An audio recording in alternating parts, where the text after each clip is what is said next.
seminários da pós-graduação, né, em matemática, do programa de doutorado em matemática da UFAM. Hoje teremos o professor Roberto Villa, né? O professor Roberto Villa é formado em matemática, né, na Universidade de Trujillo, no Peru, com mestrado e doutorado pela UNB, né, em 2013 e 2016, respectivamente, né. Eu agradeço gentilmente ele ter aceitado, né, apresentar o seminário aqui para nós da UFAM e outras pessoas de fora que estejam assistindo, né. Tive a oportunidade de poder trabalhar, né, em 3 artigos com ele, né, espero que possamos fazer outros, né. E Roberto, pode começar a apresentação. Então, pessoal, bom dia a todos. Eu agradeço o convite do Jeremias, né? Como ele tem falado, né? Somos parceiros de pesquisa, né? Trabalhamos com o Manuel também, inclusive. Bom, primeira vez apresentando para a UFAM, né? Sinto contente de estar apresentando nosso trabalho neste ciclo de seminários. Então, pessoal, basicamente, neste trabalho, eu vou falar sobre alguns teoremas sobre convergência segundo determinada distância, tá? Em uma dimensão. Agora, para que serve esse tipo de convergências? O pessoal de estatística sabe muito bem que tipos de teoremas limites são especiais porque nos permite, por exemplo, fazer inferência, né? Inferência estatística, teste de hipótese, inclusive estudar o comportamento assintótico de estimadores. Tá? Então, esses teoremas, novos teoremas, né, neste caso, são de relevante importância para a área de estatística. Então, este trabalho foi feito em conjunto com o professor Leandro Cioletti, né, e a professora Chang Doria, do Departamento de Matemática da Universidade de Brasília. Então, uma motivação, antes de começar a explicação de nossos teoremas, é o seguinte: usar o conceito de distância de Basserstein, tá? Então, primeiro vou falar um pouco sobre a motivação da distância de Basserstein. Então, suponha que você quer transportar neste caso, uma quantidade de matéria, tá? De um determinado lugar inicial para um lugar final, né? Só que para trasladar ou deslocar essa unidade de matéria, você pode pensar em um monte por exemplo, de terra, né? Você quer trasladar de um lugar para o outro. Você tem duas opções. Você pode fazer o traslado, pegar toda a unidade de massa, né? De uma vez, ou fazer unidade por unidade. Você vai trasladar de aos poucos a quantidade, né? Só que para fazer aquele deslocamento, você vai ter um custo, né? Então, você vai ter um custo, né, para deslocar essa quantidade de massa. Tá? Além do mais, suponha que aquela massa inicial é modelada por alguma medida de probabilidade, né? E aquela massa final, ou esperada, que você vai deslocar, ser modelada por outra medida de probabilidade. Então, vou chamar respectivamente uma medida μ e uma medida nu, por exemplo. E em seguida, no transporte, você tem determinados planos, né, chamados planos de transporte. Seriam todas as possíveis formas de fazer aquele deslocamento.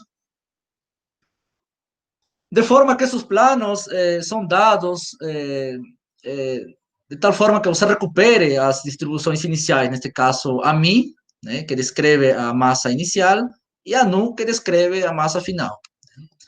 Então, em resumo, de que se encarrega a distância de Basserstein, que vamos usar em nossos teoremas limites, né? Ele se encarrega de minimizar o custo de transporte da massa inicial para a massa final, sobre todos os planos de transportes possíveis. Né? Então, em resumo, você quer minimizar o custo de transporte da unidade de massa sobre todos os planos de transporte possíveis. Tá? Então, nós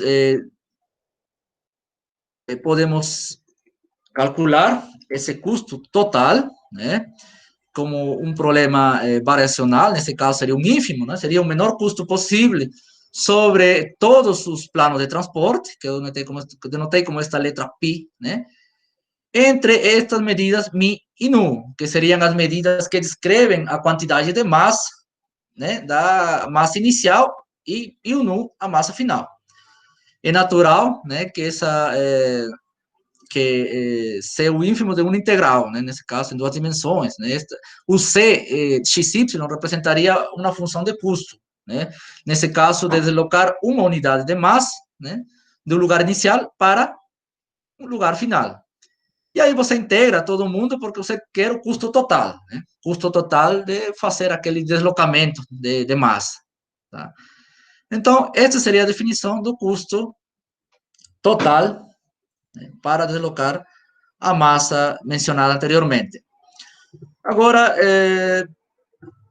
como tinha falado, aquele plano de transporte, o PI, aquela de forma que quando você tem um plano de transporte, você consiga recuperar, né, ou seja, quando você faz as projeções determinadas sobre as abscissas e as coordenadas, você tem a medida inicial, o mi, e a medida que descreve o deslocamento final. Né? Tá? Então, em resumo, dessa forma você calcula o custo mínimo para deslocar determinada quantidade de massa. Então, baseado nessa motivação, nós passamos a definir a distância de Basserstein. Você considera um espaço métrico, né? Ou seja, nesse caso, vamos a trabalhar com processos estocásticos ou processos aleatórios em uma dimensão, tá? Então, por isso, estou considerando o meu espaço aqui, os reais. Em seguida, vou equipar esse espaço com uma métrica, tá? Estou chamando de D. Ou você pode enxergar como se fosse na distância, né? E um valor R positivo, neste caso, que vai determinar a distância o ordem da distância de Basserstein. Então, para duas medidas borelianas, medidas de probabilidade definidas sobre a reta, a distância de Basserstein de ordem R entre duas medidas de probabilidade, né? Essas medidas são aquelas que mencionei na motivação do slide anterior, é definida, né, nesse caso, como o ínfimo daquele custo de transporte total. Só que agora, em vez da função de custo, nós estamos tomando uma métrica, né? Estamos tomando uma métrica adequada. Tá? Neste caso, você substitui uma métrica pela função de custo unitário. Esse custo mínimo, vamos denotar como a letra WR, né? Alguns casos particulares que têm sido, que são conhecidos sobre aquela métrica ou aquela distância de Basserstein, né? Temos que ter cuidado, né? São duas coisas distintas, distância e métrica, né? Então, daqui a pouco vamos mencionar, né? Ter cuidado sobre essa definição. Alguns casos particulares dessa distância são os seguintes. Quando você toma o ordem da distância, como se fosse 1, nesse caso, você tem a conhecida fórmula da dualidade para a distância de Kantorovich-Rubinstein. Né? Aqui você toma o supremo de todas aquelas integrais sobre R, sobre todas as medidas, neste caso, as funções, que tem seminorma, neste caso, a Lipschitz, né? São todas funções lipschianas, né? Lipschianas, de maneira que a sua constante lipschiana seja menor ou igual que 1. Seria uma fórmula fechada para o caso R igual a 1. Outro caso interessante é quando você pega a medida mi e nu como se fossem as medidas delta de Dirac, né? Nesse caso, você não está trasladando o bloco, assim, quantidades grandes. Nesse caso, você está pegando unidade a unidade, né? Se você está transportando areia, por exemplo, você pegaria determinadas unidades de medida, né? Do lugar inicial para o lugar final. E é claro que, neste caso, ela vai ser justamente a função de custo unitário, né? De levar de x para y. Neste caso, seria dado pela, justamente, a métrica. Um segundo caso conhecido é quando você pega a métrica trivial, que é dada por esta função indicadora, né? Que ela será 1, né? Quando os elementos x e y são diferentes, e 0 caso contrário. Neste caso, esta métrica, esta distância de Basserten é justamente a distância de variação total dividido sobre 2. E em seguida, mencionamos como obter a distância de Malus, né, que foi estudada nesse trabalho, né? Então, a distância de Malus, você considera a métrica, né, neste caso, a métrica sobre R, a métrica euclidiana, né, aquela métrica que nós estamos acostumados a calcular, né, distâncias, né, na nossa vida real. E, em seguida, vamos a obter, né, uma forma fechada da distância de Basserten. Neste caso, né, esta distância conhecida como Malus. E agora vamos a considerar, em vez de tomar medidas de probabilidade, vamos considerar, no caso particular, as distribuições acumuladas, neste caso, F e G. Tá? Então, essa distribuição acumulada, por definição, seria o ínfimo sobre todos os planos de transporte, daquele custo total. Né? Neste caso, estamos substituindo, né, nossa distância euclidiana, neste caso, né, seria esta expressão daqui. E aí, no trivial cálculo, né, probabilístico, mostra que este ínfimo desse integral não é nada mais que o ínfimo sobre todos os vetores aleatórios bidimensionais, de maneira que a primeira coordenada tenha distribuição F, distribuição acumulada F, e a segunda coordenada tenha distribuição acumulada G, respectivamente. Tá? Então, você toma o ínfimo sobre todos os vetores aleatórios que tenham essas distribuições respectivas, daquele RSimo momento absoluto. Tá? Então, seria outra forma um pouco mais amigável que o probabilista e estatístico está acostumado de enxergar, né? Neste caso, a distância Malus entre duas distribuições. Né? E agora, daqui em diante, vamos a denotar essa expressão por D, né, em vez de W. Tá? Vamos esquecer de Basserten e agora vamos falar de Malus. Né? Tá? Então, essa seria a nossa notação. Mas para que é importante essas distâncias de Basserten, Malus, para fazer os teoremas de convergência usando essas distâncias? Como tinha mencionado no início, né, é importante para fazer testes de hipóteses, né, e inclusive para verificar, né, ou estudar a distribuição assintótica, né, de estimadores, né, comportamento assintótico de estimadores. Tá? Então, essa seria a nossa distância de interesse, né, neste caso seria esta daqui. Então, essa distância dr entre f e g, entre duas acumuladas, é conhecida como a distância Malus de ordem R entre as funções de probabilidade f e g. Bom, até agora nós falamos de distância, né?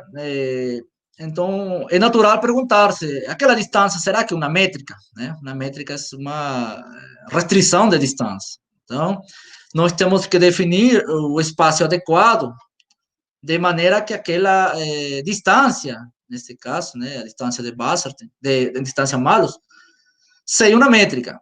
Então, consideramos o espaço LR, que seria o conjunto de todas as distribuições acumuladas, de maneira que tenha momentos absolutos, RS, momentos finitos a respeito dessa distribuição.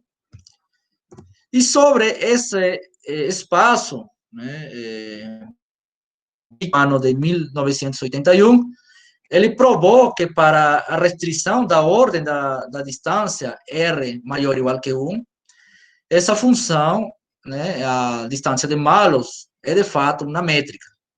Tá? É uma métrica. Agora, existem exemplos, né, onde para R no intervalo aberto, 0, 1, essa distância não satisfaz a condição de métrica. Tá? Então, para R maior ou igual que 1, a distância de Malus é uma métrica. Alguns resultados conhecidos que nós mencionaremos com muita frequência no nosso trabalho são os seguintes. O seguinte lema, devido a Chandória e Débora Ferreira, no ano de 2012, eles provaram que, sobre a condição de métrica, a distância em Malus, ela pode ser atingida. Lembre que a distância em Malus era o ínfimo do custo total, né, baseado na métrica euclidiana, né.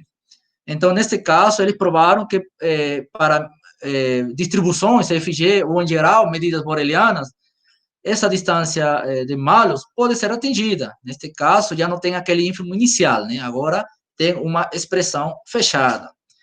Tá? E aqui seria nada mais, outra forma de enxergar esta integral seria o valor esperado, né, de duas variáveis x e y, o momento absoluto de duas variáveis x e y, onde x tem a distribuição f e o y tem a distribuição g, do mínimo, né, distribuição mínima do f, o g. Aqui teria uma lei conjunta. Então, esse lema nos facilita, em certo sentido técnico, né, para fazer os cálculos, tá?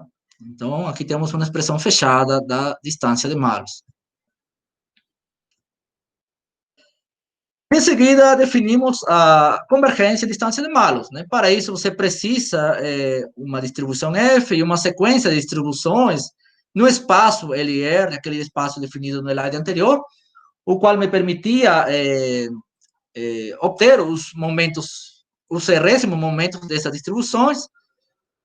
E em seguida, dissemos que uma sequência de distribuições acumuladas converge segundo a distância Malus para uma distribuição F, se nós temos esta expressão aqui. Neste caso, seria a distância de Malus, né, quando o Fn se aproxima a F, sempre e quando o N, né, o N cresce. Então, nesse sentido, nós definimos convergência e distância de Malus. Agora, um lema importante, muito conhecido na área, né, é o lema de Bickel e Friedman, do ano 1981. Sobre a condição de métrica na distância em Malus, e dadas duas distribuições acumuladas naquele espaço especial, né, mencionado anteriormente, convergência em distância Malus é equivalente à convergência fraca, né, ou convergência de distribuição, e convergência de momentos. Agora, qual a importância desse teorema de Bickel e Friedman? Bom, você observa que ele me permite, ou me dá uma condição legal, né? Porque, por exemplo, se eu provo algum teorema relacionado, tipo limite central, para a distância de Malus, né? Imediatamente eu teria convergência e distribuição daquelas variáveis envolvidas no teorema do limite central clássico. Em outras palavras, convergência e distância de Malus é um conceito mais forte que convergência e distribuição. Né? Então, esse teorema é importante no seu trabalho, tá? Porque tem resultados similares ao nosso, o qual eles simplesmente provam convergência e distribuição. Né? Então, nosso trabalho, você pode dizer que generaliza os trabalhos dos outros pesquisadores, no sentido que a distância de Malus é um conceito mais forte que é distribucional. Então, temos esses dois resultados importantes que mencionaremos no nosso trabalho. E em seguida damos algumas definições importantes, né, básicas neste caso. Né? Então, diremos que um processo aleatório unidimensional a tempo discreto, nesse caso o tempo vai ser os números inteiros, esse processo será dito associado positivo ou correlacionado positivamente, se dadas duas funções coordenadas, f e g, definidas nesse espaço, e uma sequência de subíndices fixa, né? Você fixa essa sequência, é claro que tem que estar nos números inteiros. Quando você toma a covariância da composição de f com aquela sequência indexada naqueles índices finitos, de f com g, né? Essa covariância tem que ser não negativa. É claro que sempre que essa covariância, né? Essa covariância exista. Bom, é muito conhecido que uma condição para que a covariância exista é que o segundo momento da primeira variável, f, né, composta com esse vetor, e o segundo momento dessa segunda entrada, né, nessa segunda variável, sejam finitos. Né? Sobre a finitude do segundo momento, dos elementos, das entradas da covariância, nós temos ou garantimos a existência da covariância, né, dessa covariância desejada. Um exemplo trivial de processo estocástico associado positivo, temos no caso que o processo seja independentes, né? Se o processo é independente, então nesse caso, justamente, esta covariância vai dar zero, né? Nesse caso, será não correlacionado. O seguinte lema, desigualdade de Newman e Grid, né? Essa desigualdade é o seguinte: você tem um processo estocástico unidimensional, né, como dado anteriormente, associado positivo, segundo essa definição. Se todas as variáveis que compõem aquele processo possuem segundo momento finito, né, isso daí vai garantir, né, que essas covariâncias que eu vou mencionar aqui existam. Então, eu tenho essa desigualdade. Observe que a primeira esperança não é nada mais que a função característica da soma do processo, a soma finita do processo. A segunda expressão seria o produtório das funções características do processo, dos elementos do processo. E em módulo, essa expressão é limitada pela soma das covariâncias, né? Nesse caso, tipo uma combinação linear. Agora, para que me serve essa desigualdade de Newman-Grid? Bom, observe que se você tem que o processo é não correlacionado, né? Ou as covariâncias, nesse caso, né? A soma das covariâncias decaem ou assintoticamente é nulo, você teria que assintoticamente o processo, nesse caso os XJ, né, seriam independentes.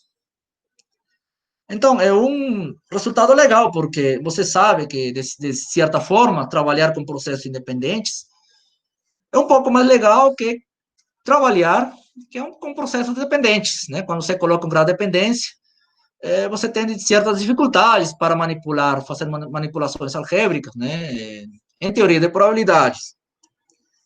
Então, este resultado me informa que para um processo dependente, associado positivo, eu posso tornar ele independente, ao menos assintoticamente, ou seja, à medida que n cresce, né? Então, de certa forma, podemos manipular como se fossem independentes. Então, é o ganho da desigualdade de Newman-Grid. No que segue, para enunciarmos o teorema principal da primeira parte, nós consideramos um processo estocástico unidimensional e uma letra K fixada, inteira, e definimos o processo. Neste caso, o processo S, definido sobre esse intervalo, será nada mais que a soma, né, a soma finita do processo, que começa em K e vai hasta este limite superior. E tomamos a padronização da soma, né? A padronização né, que todo mundo está acostumado na área da probabilidade. Nesse caso, você soma, resta, substitui, você subtrai, né, a média da soma e divide sobre, né, sobre a variância da soma. Então, temos a soma, temos a padronização, e em seguida, nós começamos a trabalhar o primeiro caso de interesse, o caso que as sequências do processo sejam associadas positivas e estacionárias.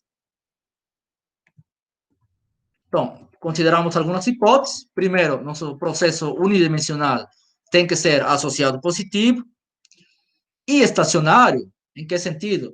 No sentido que as distribuições finitas dimensionais elas têm que ser invariantes no tempo, nesse caso, no tempo discreto. Lembre que nosso tempo está sendo definido sobre os números inteiros. Tá? Então, associado positivo e estacionário, ou estacionário forte, né? O pessoal também conhece com esse nome, de maneira que a variância, né, é definida como a variância, nesse caso, do primeiro elemento, mais aquela série ali, né? E aqui estamos considerando covariância de X1 com todo mundo, porque o processo é estacionário, tá? Então, vamos assumir que esse sigma quadrado seja finito. Sobre essas hipóteses, nós teremos nosso primeiro teorema, né? Então, sobre hipótese 1, para cada ordem da distância malus entre 0 e 2, incluindo 2, nós temos que nossa variável padronizada da soma, né? Só para relembrar, aqui, né? Essa é a nossa variável, tá? Nossa variável padronizada da soma se aproxima de uma variável com distribuição normal padrão. Mas isso segundo a distância de Basserstein, distância de malus, né, de ordem R nesse intervalo. Então, basicamente, a gente, como se convenceu desse resultado, bom, existe um resultado de Newman, né, Charles Newman, o qual ele verifica que sobre essas condições, né, da hipótese 1, ele obtém convergência em distribuição dessa variável C, né, definida sobre esse, da padronização da soma, em distribuição se aproxima da variável gaussiana, né, padrão. Então, de graça, nós temos convergência em distribuição por Newman. Tá? Mas, lembre que nós precisamos provar ainda a convergência de momentos, né? Porque malus, distância de malus, por teorema de Bickel-Freeman, é equivalente a convergência em momentos mais convergência em distribuição. Então, por Newman, temos a convergência em distribuição, agora restaria provar convergência de momentos, ou seja, você vai tomar o segundo momento da variável padronizada e mostrar que esse segundo momento se aproxima do segundo momento da gaussiana padrão, quando n cresce para k fixo.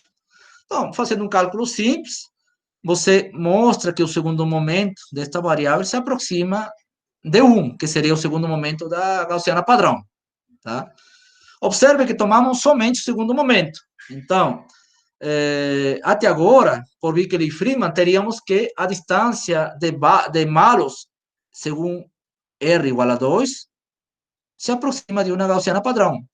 Só que nós queremos provar para ordem R entre 0 e 2. Para 2, já foi dado um esboço, né, de como se verifica. Agora, para R no intervalo 0 e 2, aberto, como você faz a extensão dessa convergência? Bom, nesse caso, nós usamos o teorema, o lema de Chan e Ferreira, né? O qual tinha mencionado anteriormente, o qual me diz que a distância de malus é atingida, né? Ela tem uma expressão fechada. Usamos essa expressão fechada e, em seguida, nós usamos a desigualdade de Lyapunov, né? Muito conhecida na área de probabilidade, né? O qual me permite comparar, nesse caso, momentos ou momentos de uma esperança. Tá?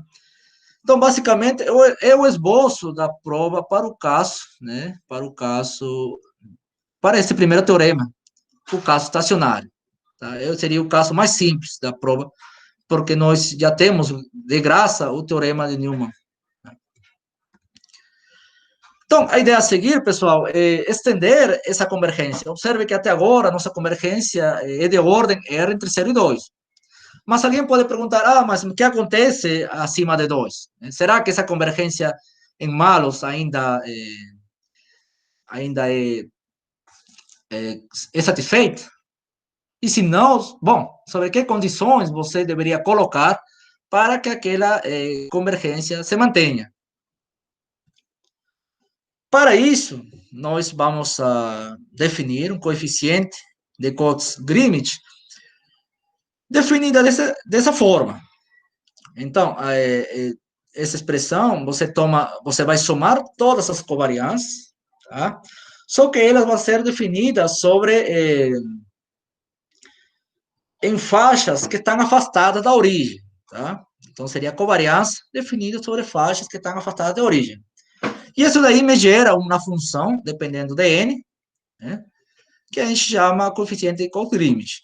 Então, no que segue, nós vamos, para estender a convergência, né, do teorema inicial, nós precisamos controlar aquele coeficiente de Cotes-Greenwich, e além disso, necessitamos ter um controle sobre os momentos do processo.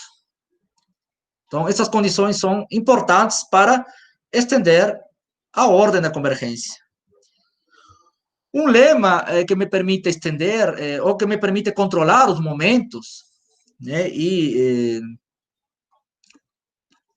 é o seguinte, é o lema de Birkeler. Agora, observe que aqui vamos tomar uma ordem acima de 2, que é nosso interesse, estender a ordem da convergência, só que vai ser limitado até um R estrela. Esse lema é o seguinte, assuma que você tem R estrela, o momento absoluto finito do processo, e que existem determinadas constantes envolvidas em função do R estrela e do R, de maneira que o coeficiente de Cotes-Greenwich tenha aquele decaimento, né? Então, você garante que este momento absoluto da variável padronizada, a variável da soma, ela é limitada por essa, bom, neste caso, em função do n, né, multiplicado por uma constante. Então, esse lema de Birkeler-Freeman é importante para fazer a extensão do teorema anterior. Tá? Então, lembrando que no teorema anterior temos a convergência da variável soma padronizada para a gaussiana padrão, segundo a distância de Malus de ordem entre 0 e 2. Então, estamos agora tentando estender essa convergência um pouco mais, neste caso para R entre 2 e um R estrela, né, fixo. O segundo teorema importante em nosso trabalho, né, a respeito de processos correlacionados positivos e estacionários, é o seguinte. Sobre essas condições da ordem, né, da distância Malus, assuma que o processo estocástico unidimensional satisfaz as condições do lema do Birkeler, não é? O lema anterior. Então, sobre a hipótese 1, o que me dizia a hipótese 1? O processo tem que ser correlacionado, positivo, tem que ter estacionalidade no processo, né? E aquele sigma quadrado, que era na série, né, tem que ser finita. Sobre essas condições, nós garantimos a convergência segundo a distância em Malus da variável soma padronizada para uma variável gaussiana, né? Só que a ordem, neste caso, foi estendida. Então, um esboço rápido de como você faz a prova, ou como você se convence desse fato, né, é o seguinte, você lembra que pelo teorema anterior, nós temos as mesmas hipóteses, a hipótese do teorema 1. Então, pelo teorema anterior, nós temos de graça a convergência de distribuição, né, desta variável para esta variável gaussiana. ou pelo teorema de Newman, né? Temos essa convergência em distribuição. Agora, restaria verificar os momentos, nesse caso, o momento desta variável, se se aproxima desta variável. Caso isso seja feito pelo teorema de Bickel-Freeman, nós concluímos, né, nosso teorema, nossa prova. Então, por Newman, temos a convergência de distribuição. Agora, vamos mencionar como nós verificamos a convergência de momentos desta variável padronizada, da soma, para a variável gaussiana. Uma condição importante, né, se alguém lembra a respeito de teoria de probabilidades, é o seguinte: se eu tenho convergência em distribuição, mais, a hipótese que o processo seja uniformemente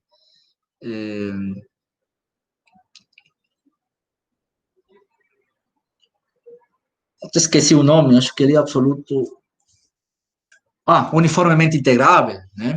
Então, você precisa, primeiro, convergência e distribuição, mais absolutamente uniformemente integrável. Isso implica que você terá convergência de momentos. Tá? Então, nós já temos, pelo teorema de Newman, nós temos convergência e distribuição dessa variável. Mas nós queremos convergência de momentos. Então, por aquele resultado, seria suficiente provar que esta variável, o momento desta variável, seja uniformemente integrável. Né? Tá? Então, seria uniformemente integrável. Agora, para provar que esse processo é uniformemente integrável, nós precisamos de ter um controle dos momentos, né? E do coeficiente de Newman-Grade, né? Ou de Cox-Greenwich, nesse caso. Mas esse controle ele é dado pelo lema de Birkel. Tá? Então, usando o lema de Birkel, você prova que a variável padronizada C, sobre esse intervalo, ela é uniformemente integrável. Agora, juntando esse resultado mais o teorema de Newman, né, da convergência de distribuição, pelo teorema de Bickel e Freeman, nós concluímos a prova de nosso teorema. Tá? E claro, estamos dando um esboço, ideias assim, breves, né, não detalhadas, tá? Para verificar esse resultado. Então, dessa forma, nós verificamos nossos dois primeiros teoremas principais da parte de processo associado positivo estacionário. E agora, na pergunta natural, né? O que acontece com essa convergência se o processo não for estacionário? Né? Ou seja, as distribuições finitas dimensionais, o processo não é, não é estacionário. Né? Ou perde a propriedade de ser estacionário, não é invariante no tempo. Então, nós temos no segundo caso 2. A ideia básica, pessoal, neste segundo caso, é a seguinte. Novamente, temos nossa soma finita do processo, começando em K, né, até esse limite superior. Nós vamos a dividir nossa soma, né, neste caso, definida sobre uma determinada quantidade finita de blocos. Tá? A ideia é dividir essa soma toda definida sobre blocos discretos. Quantos blocos eu vou considerar neste caso? Mn blocos, onde cada bloco tem tamanho Ln. Tá? Uma variável fixada que depende de n. E depois eu vou tomar n suficientemente grande, porque lembre que nós estamos estudando comportamento assintótico, então o n tem que ser grande. E em consequência, o Ln, que seria tamanho de cada bloco, né, vai ser muito grande. E ainda mais quando você, por exemplo, você tem, nesse caso aqui temos K mais N menos 1, pontos, né? Pontos discretos. Estamos dividindo esses pontos em blocos de tamanho Ln. Mn blocos. Com muita sorte, você vai dar uma divisão exata, ou seja, aquela parte em verde vai desaparecer. Mas, em geral, quando você faz uma divisão, sempre vai restar, né, uma parte onde você não conseguiu tomar esse bloco de tamanho Ln, nesse caso. Tá? Então, no que segue, nós vamos a controlar aquela soma sobre esse bloco, usando o coeficiente de Koch-Greenwich. Observe aqui que o coeficiente de Koch-Greenwich aqui mudou a referente com respeito ao caso 1 do estacionário, porque aqui temos a perda de estacionalidade. Então, é natural aqui considerar um K fixo. Então, o coeficiente de Koch-Greenwich depende de K. Então, dado esse coeficiente de Koch-Greenwich, enunciamos nossa hipótese 2 a respeito do caso 2. Consideramos um processo associado positivo, vamos exigir que a variância seja limitada inferiormente, né, que seja positiva. Segundo, vamos exigir um certo comportamento, um controle do coeficiente de Koch-Greenwich. Neste caso, vamos exigir a somabilidade dele. Né? Se ele é somável, então o coeficiente de Koch-Greenwich irá para zero, né? Quando o n cresce. Tá? Então, este segundo item B me diz que ele seja somável, de certa forma. Então, essa seria a hipótese 2.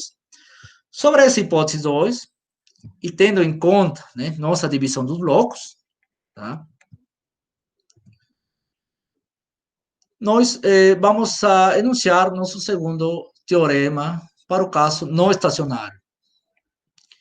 Então, novamente, aqui usamos a notação usual, variância da soma, né? Denotamos como esse sigma quadrado, definido sobre esse intervalo.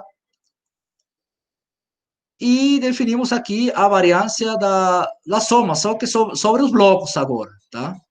E depois somamos todas essas variâncias, né, sobre os blocos possíveis, e poder notar como esse mn quadrado. E nosso teorema seria o seguinte: você assume que a variável satisfaz a hipótese 2, ou seja, a variância positiva, e coeficiente de Koch-Greenwich controlado, somável. Além do mais, vamos exigir terceiro momento absoluto finito. Sobre essas condições, temos que nossa variável C padronizada, né, seguindo nossa notação, né, se aproxima de uma variável gaussiana padrão, segundo a distância de Basseltine de ordem R entre 0 e 2, incluindo 2. Então, esse seria nosso segundo teorema.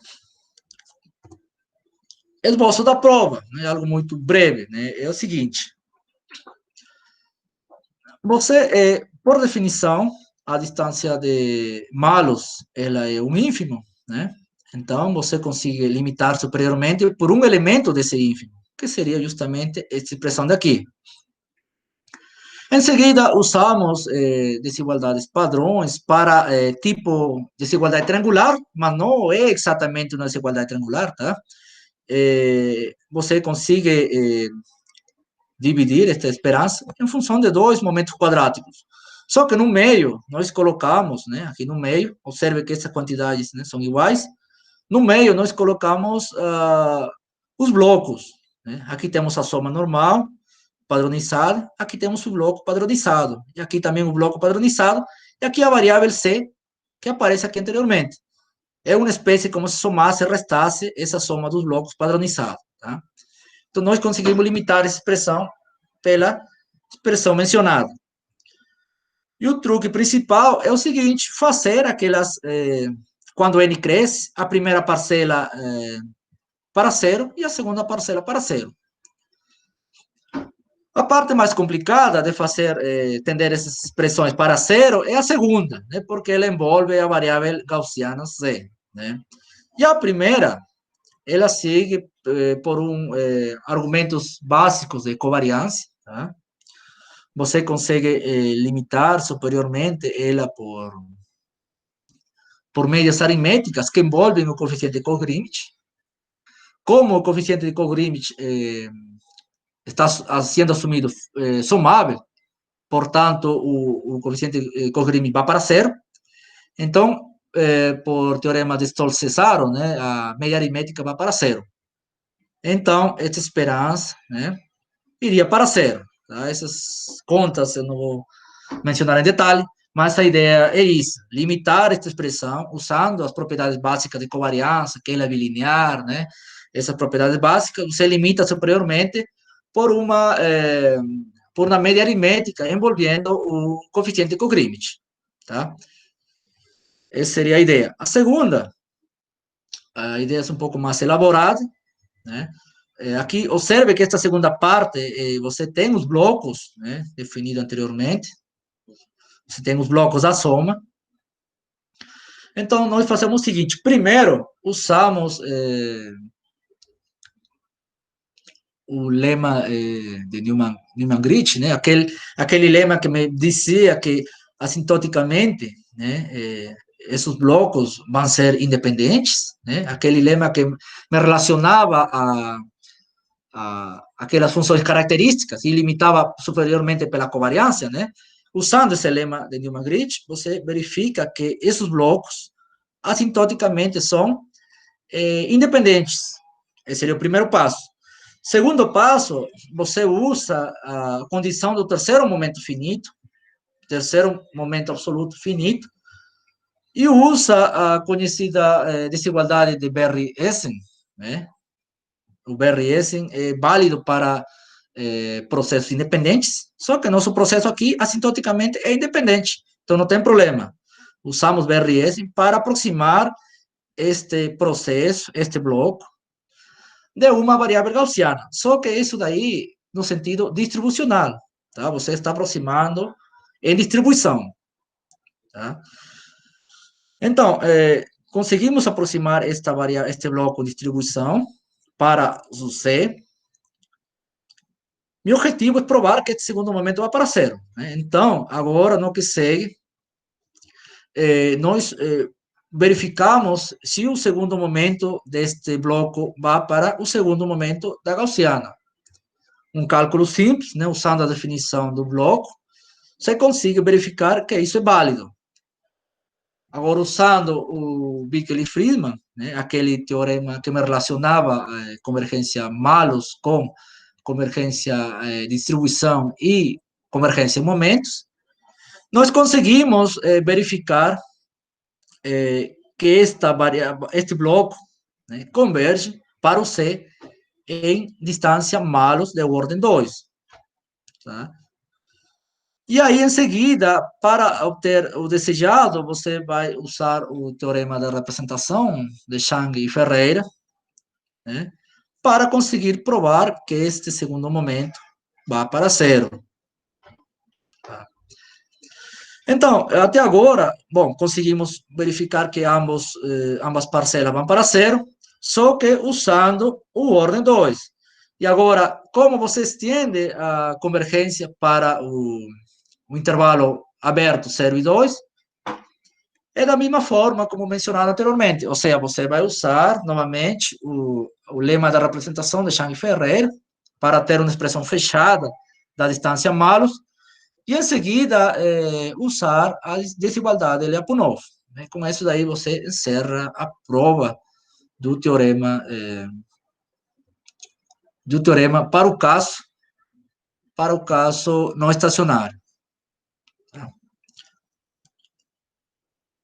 Então, professor, mas tem alguma aplicação esses teoremas? Bom, além das aplicações que eu tinha mencionado, de fazer inferência, né, e estudar comportamento assintótico de estimadores, tem algumas aplicações na matemática, né, especialmente na mecânica estatística.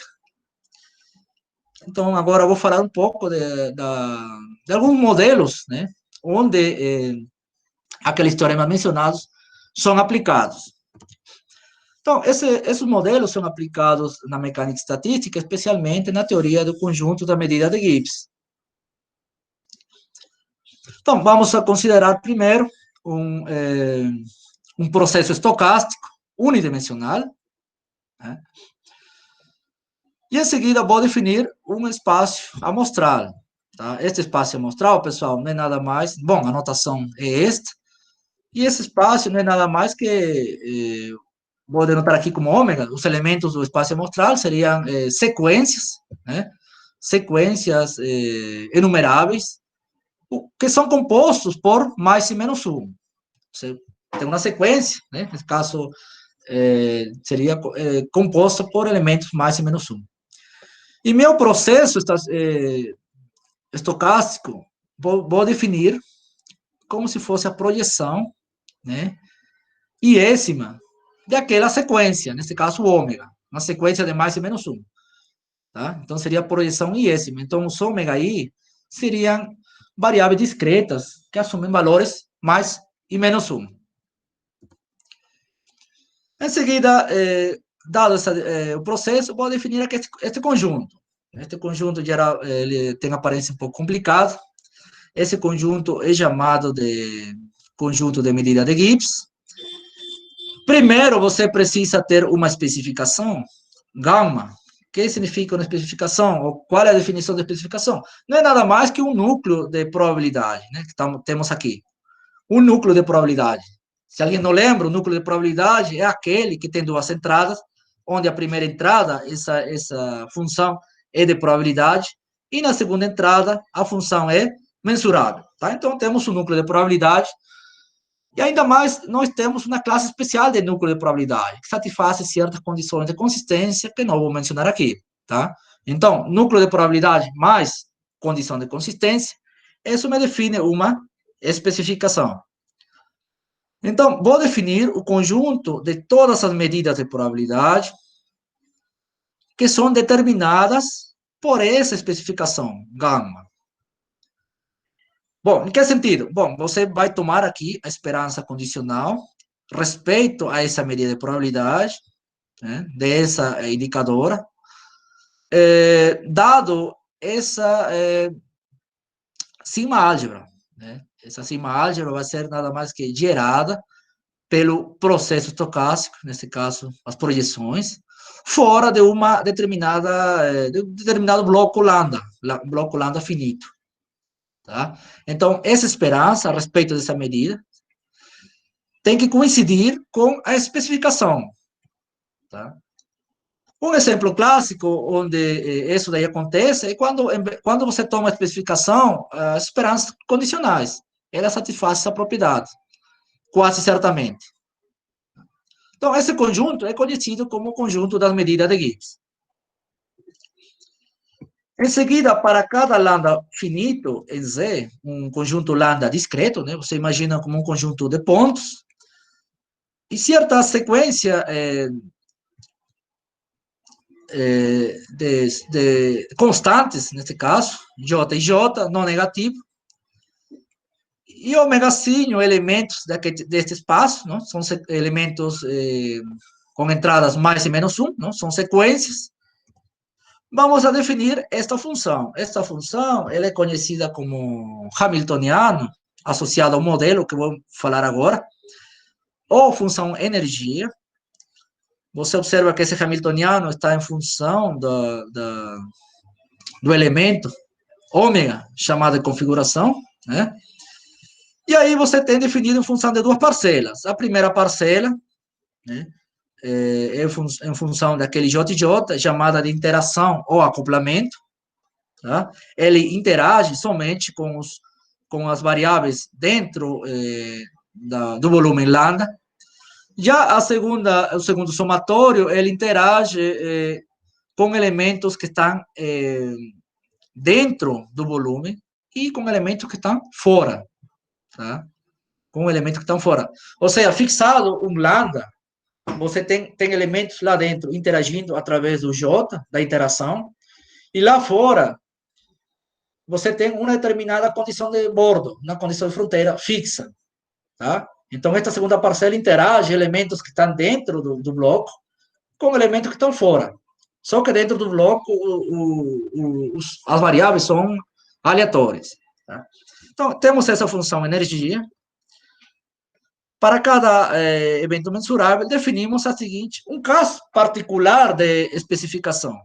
Né? Um caso particular de especificação chamada de especificação gibsiana. É claro que eu não vou entrar em detalhes, em definir a especificação, né? Mas, moralmente, pessoal, essa especificação, ela é associada a um modelo ferromagnético, modelo unidimensional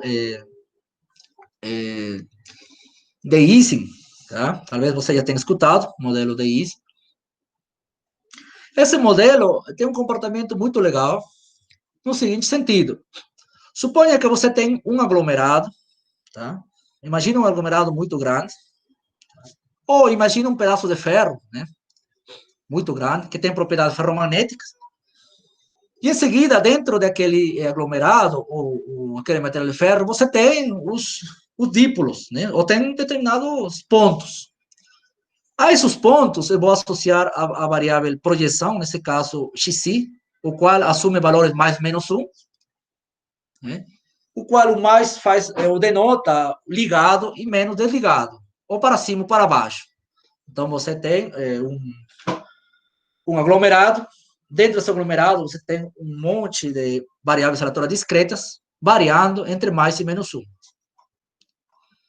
Em seguida, assuma que você adiciona um parâmetro, beta, que seria a inversa de temperatura, tá? Então, você adiciona uma temperatura àquele material grande. Inicialmente, todas aquelas variáveis aleatórias, chamadas de spins, né, vão ter um comportamento coletivo, né? Ou seja, todo mundo pode ser que esteja inicialmente, né, em um estado de equilíbrio, todo mundo vai estar com sinal mais, todo mundo, ou todo mundo menos. Só que quando você adiciona aquele parâmetro de temperatura, é normal que à medida que a temperatura aumenta, as variáveis aleatórias mais e menos, né, por questão de ferromagnetismo, elas vão começar a virar. Aparecerá daqui a pouco um flipamento, mais para menos, né, menos para mais, e assim diante. Então, quando a temperatura cresce, é claro que aqueles efeitos coletivos inicialmente vai ser perdido. Você vai obter comportamentos aleatórios, ou seja, todas as variáveis vão começar a virar os sinais. E aí o comportamento, né, virou bagunça. Então, em mecânica estatística, o pessoal se pergunta o seguinte: qual é a temperatura, chamada temperatura crítica, de maneira que embaixo dessa temperatura o modelo estava bem comportado, ou seja, tinha comportamentos coletivos, todo mundo mais, todo mundo menos, e acima desse parâmetro crítico, o comportamento virou aleatório. Né? Então, esse é um problema importante na mecânica estatística, encontrar aquele parâmetro crítico. E quando isso acontece, isso é chamado de existência de transição de fase. Né? Inicialmente tinha um comportamento legal, só que a partir de um parâmetro crítico, o comportamento virou, né, mudou totalmente, né, atravessou uma transição de fase. Tá? E uma forma de medir transição de fase é usando o conjunto da medida de Gibbs, associado ao modelo. Tá? Nós diremos que nosso modelo unidimensional, de Ising, neste caso, tem transição de fase se este conjunto das medidas de Gibbs tem mais de uma medida, ou seja, possui mais de 2. Nesse caso, nosso modelo terá transição de fase. É claro que existem outras formas de medir transição de fase, usando a magnetização, né, usando a energia livre, né, que são conceitos mais físicos, tá? Mas para nós, diremos que existe transição de fase no modelo se aquele conjunto da medida de Gibbs possui mais de uma medida, tá?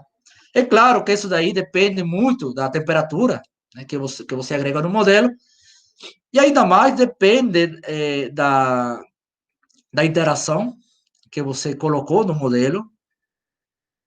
E um fato importante depende da dimensão da sua rede. Neste caso, nossa rede é dimensão 1. Estamos trabalhando com Z, né? Então, estamos trabalhando na reta. Né? Então, dada essa motivação, colocamos nossa primeira aplicação, voltado aos nossos teoremas iniciais lá, né? Sobre convergência em malos. A primeira aplicação, pessoal, é um modelo de Ising unidimensional, né? No sentido explicado no slide anterior, onde a interação é de longo alcance, ou seja, ela decai segundo a distância, né? IJ, ainda mais decai segundo a lei de potência alfa. O alfa está sendo considerado alfa maior que 1. Então, aqui temos o J, que me dá a interação das variáveis aleatórias chamadas de spin no aglomerado. Mas por que você considerou interação de longo alcance? Poderia ter considerado interação de curto alcance, verdade. Só que a interação de curto alcance, pessoal, é natural que se as interações das variáveis, dos spins, no aglomerado, são limitadas, ou seja, tem uma interação em determinado rádio, mas lá fora não interage, é natural que esse modelo não apresente transição de fase, né? Você, os spins, né, terão um comportamento muito, variarão muito pouco. Então, a transição de fase não acontece. Já quando a interação é muito longa, que é neste caso da aplicação 1, então é claro, se todo mundo interage a longo alcance, é natural que a transição de fase exista, tá? Então, neste modelo de longo alcance, unidimensional, modelo de Ising, foi provado por Spencer, não, por Dyson, perdão, por Dyson, foi provado a existência de uma temperatura inversa crítica, tá? De maneira que para alfa, que seria a lei de potência do decaimento, para alfa entre 1 e 2, aberto, foi provado por Dyson, a existência de transição de fase, ou seja, embaixo dessa temperatura inversa, existe uma única medida de Gibbs, e acima dessa temperatura inversa existe mais de uma medida de Gibbs. Isso foi provado por Dyson. E para o caso alfa igual a 2, foi provado por Froelich e Spencer, né? Esse mesmo comportamento. Tá? Então, nesta fase da unicidade da medida, chamada de fase subcrítica, nesse caso, nós temos uma única medida. Então, nós podemos provar que nosso processo, dado pelas projeções, é estacionário, tá? Segundo essa medida de Gibbs aqui, e ainda mais satisfaz as condições de ser correlacionado, né? Nesse caso, nosso processo seriam os spins, que seriam aquelas variáveis mais menos 1, né? É correlacionado positivo, usando desigualdade FKG, conhecida na área mecânica estatística. E aí, o teorema, nossos dois primeiros teoremas, seriam verificados para este modelo unidimensional de longo alcance. Alguém pode perguntar, mas o que acontece na fase supercrítica, nesta segunda fase, onde existe mais de uma medida? Neste caso, pessoal, como existe mais de uma medida, nem sempre vamos poder garantir que nosso processo estocástico, dado pelas projeções, pode ser estacionário, tá? Nem sempre. Então, não é garantido aqui nossos dois primeiros teoremas para o caso estacionário. E de forma semelhante, nós podemos trabalhar para o caso do decaimento da lei de potência alfa maior que 2. Nesse caso, é verificado também a existência de uma única medida de Gibbs. Ou seja, não existe transição de fase quando você coloca alfa maior que 2. Tá? E aqui, novamente, temos uma única medida, temos que o processo estocástico é estacionário, segundo essa medida, né? E todas as condições expostas em nosso teorema, dois teoremas iniciais são válidos. Então, seria um primeiro exemplo de aplicação, né? Segundo exemplo, para o caso não estacionário, é o seguinte: nós consideramos uma interação de longo alcance, né, similar ao anterior, tá? Só que aqui nós estamos agregando, adicionando uma sequência de constantes. Essa sequência de constantes, ela vai estar nesse intervalo, colocada de maneira a propósito, de forma que esta interação não só dependa da distância euclidiana, de I J. Tá? Então, nossa interação já não será mais invariante translacional, né? Portanto, já não será mais estacionário. Tá? E, nesse caso, é provado também que, similarmente ao caso anterior, existe uma única medida de Gibbs. Tá? Então, a respeito dessa medida, é provado que este processo não é estacionário e satisfaz todas as hipóteses, neste caso, a hipótese 2 do segundo teorema, do teorema a respeito do caso não estacionário.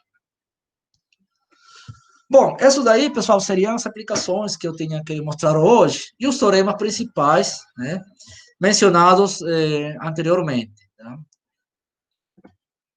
Então, aqui coloquei algumas bibliografias, por exemplo, o trabalho, né, do Bickel e Friedman, né, aquele trabalho que me relacionava a convergência em Basserstein com convergência em momentos e convergência em distribuição. Segundo o paper de Dori Ferreira, o qual me fornecia uma expressão fechada da distância malus, teorema do Cioletti, Doria, né, e, bom, nesse caso, o nosso trabalho, né, baseada no exposto nesse seminário, e o trabalho de Malus, né, neste caso, bom, ela é a referência básica para fazer, para quem quiser estudar esse tipo de distância, né. Então, finalmente, só por mencionar, distância de Malus, distância de Bastard, em caso geral, já foi trabalhado, né, ou foi muito usado por Medalha Fields, né, aquele Sidra Villani, né, Medalha Fields. Ele tem trabalhado sobre transporte ótimo, né, misturando os conceitos de probabilidade com geometria, análise funcional, né. Então, é uma área muito grande, né, que a gente está começando a estudar. Tem muita coisa já feita na atualidade, né. Tá? Então, isso daí era o que eu tinha para apresentar para vocês hoje. Tá? Espero não ter sido muito extenso nem muito complicado. Tá? Então, muito obrigado por sua atenção, pessoal. Então, obrigado, Roberto. Então, eu vou abrir aqui espaço para que os participantes possam fazer alguma pergunta, quem quiser, né? E aí eu deixo aberto a perguntas. Né? Parabéns, Roberto, pela apresentação. De fato, bem que o Elton acertou, né? É muito difícil. Aí, por isso que ele não participou. Eu lembrei de um momento que nós fazíamos probabilidade no mestrado, aí o professor teve uma aula lá que demonstrou umas coisas, aí o Elton saiu tonto da apresentação. Inicialmente, Jeremias, eu sei que é complicado, às vezes a anotação, né, mas não tem jeito de fugir, né, Não tem. Né? As notações são padronizadas na área, né? Uhum. Então, só para falar um pouco, eu tenho me formado em matemática, né? Você mencionou no início. E aí, você trabalha na estatística, né? Aí estou começando a interagir com Jeremias, com Manuel, com Elton, com Victor, né? E a gente está começando uma nova era, né? Assim, eu estou gostando muito dos trabalhos que a gente tem feito, né? Só que ainda não tenho essa coragem ainda de apresentar trabalho de estatística, porque eu acho que você tem melhores apresentadores nessa direção. Eu só fico de lado olhando, assistindo, porque tem muita coisa que eu ainda tenho que aprender, né? Também não é fácil para mim, né? Ah, Então, é, eu... não. Ah, mas aí nós também estamos aprendendo com vocês. Então, alguém gostaria de fazer alguma pergunta? Acho que ninguém se manifestou, né? Eu só fazer um comentário, né? Que eu vi um sobrenome de um, de algum dos autores dos teoremas, que é de um, o sobrenome é de um, possivelmente esse cara é matemático, mas esse que eu tô falando é um grande enxadrista, né? Que é o Rubinstein. Aí eu digo, pô, será que é a mesma pessoa? Mas aí eu acho que não é, não. Tem vários autores, né, que eu já vi que tem na Uhum. estatística, tem na matemática, e às vezes coincide, mas talvez não sei, não tenho certeza, né? Então, pois então, Roberto, como ninguém quis fazer perguntas, eu gostaria de agradecê-lo novamente, né, por ter aceitado e espero que em outro momento também você possa apresentar outro trabalho para nós aqui do PGM.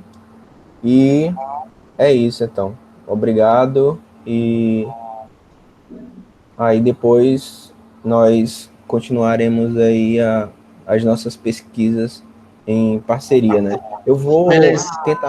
Eu vou tentar montar o projeto que eu te falei e aí quando eu conseguir ter algum material suficiente, aí eu te passo para você dar uma olhada lá, tá bom? Beleza, Jeremias, estou aqui só esperando o projeto aí, que tiver tempinho dando uma olhada, né, para a gente começar a Uhum. trabalhar junto já logo, né? Beleza, então, valeu.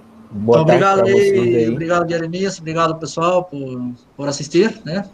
Aí, obrigado. Valeu. Valeu.